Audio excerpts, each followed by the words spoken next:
పెళ్లి సమయంలో కానీ పెళ్లి తర్వాత కానీ ఒక మహిళకు తన భర్త తరపు వాళ్ళ నుండి అత్తా మామల నుండి లేదా పుట్టింటి వాళ్ళ నుండి వచ్చిన నగలు, బంగారం, డబ్బు, గిఫ్ట్స్ ఇవన్నీ ఆ మహిళ సొంత వ్యక్తిగత ఆస్తిగా మారతాయి. దీనిని అకార్డింగ్ టు లా స్త్రీ ధనం అని పిలుస్తారు. ఆమెకు వచ్చిన నగలు, గిఫ్ట్స్ మీద పూర్తి అధికారం ఆమెకి మాత్రమే ఉంటుంది. భర్తకు గాని అత్తా మామలకు గాని వాటిపైన యాజమాన్య హక్కు ఉండదు.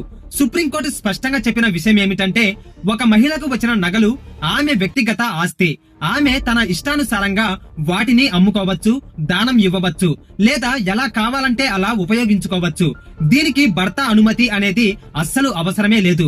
ఒకవేళ మహిళ తన భర్త మీద లేదా అత్తామామల మీద నమ్మకంతో జాగ్రత్తగా ఉంచమని తన నగలను వాళ్ళ దగ్గర ఉంచినట్లయితే ఆ క్షణం నుంచి వాళ్ళు ఆ నగలకు కేవలం సంరక్షకులుగా మాత్రమే అవుతారు.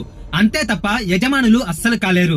ఆ మహిళ మళ్లీ తన నగలు అడిగినప్పుడు వాళ్ళు తిరిగి ఇవ్వకపోతే అది నమ్మక ద్రోహంగా పరిగణించబడుతుంది. అలాంటి సందర్భాల్లో IPC section 406 criminal breach of trust వర్తిస్తుంది. దీనికి 3 సంవత్సరాల వరకు జైలు శిక్ష లేదా ఫైన్ లేదా 2 ఉండే అవకాశం ఉంటుంది. ఈ సెక్షన్ అన్ని మతాల మహిళలకు సమానంగా వర్తిస్తుంది.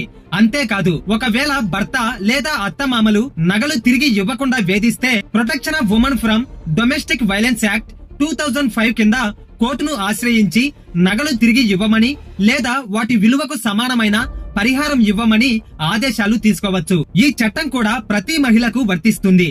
కాబట్టి మహిళకు వచ్చిన నగలు ఆమె బలహీనత కాదు, ఆమె యొక్క హక్కు. చట్టము మహిళల సొంత ఆస్తిని కాపాడుతుంది.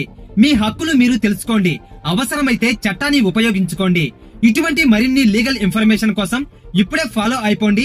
ఎంతో ఇంపార్టెంట్ అయిన ఈ ఇన్ఫర్మేషన్ ని ప్రతి ఒక్కరికి షేర్ చేయండి.